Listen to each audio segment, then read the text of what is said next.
Mid-October of 1964, kissing cousins Elizabeth and Philip paid a royal visit to a Catholic residential school for Aboriginal children in Kamloops, British Columbia, Canada. William Coombs was 12 years old at the time of the royal visit. "I was an inmate at the Kamloops school when we were visited," said Coombs. "I remember it was strange because they came by themselves, no big fanfare or nothing. But I recognized them, and the school principal told us it was the Queen, and we all got given new clothes and good food for the first time in months the day before she arrived. The day the Queen got to the school, I was part of a group of kids that went on a picnic with her and her husband and some of the priests. We went down to a meadow near Dead Man's Creek.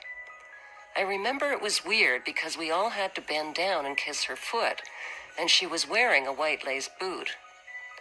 After a while, I saw the Queen and her husband leave the picnic with 10 children from the school, and those kids never returned. They took away those 10 kids and nobody ever saw them again. We never heard anything more about them, and we never met them again even when we were older. They were all from around there, but they all vanished." The group that disappeared was 7 boys and 3 girls in age from 6 to 14 years old. They were all from the smart group in the class. 2 of the boys were brothers, and they were Métis from Quesnel. Their last name was Arnoux, or Arnold.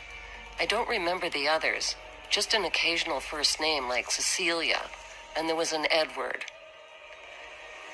What happened was also witnessed by my friend, George Adolph, who was 11 years old at the time and a student there too. But he's dead now. William Coombs, the sole survivor, was scheduled to appear as the star witness at the International Tribunal into Crimes of Church and State in London, England. But William Coombs never made it to the tribunal. He died of unknown causes shortly before he was scheduled to testify.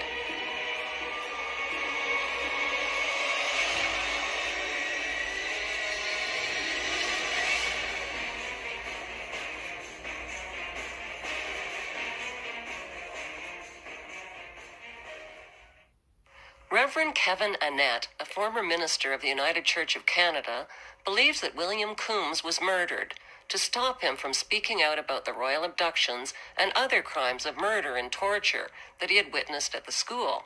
In a nutshell, what happened was I was letting people speak from the pulpit about the crimes they'd seen in the residential school, the murders and that. I also found out about the land deals that were happening where the church was selling off native land to big logging companies for kickbacks. And I wrote a letter about that to the church. I was fired without cause and eventually thrown out of the church without any due process at all. But that one thing led to another, and I began to work a lot more with the survivors after that, the eyewitnesses to these crimes.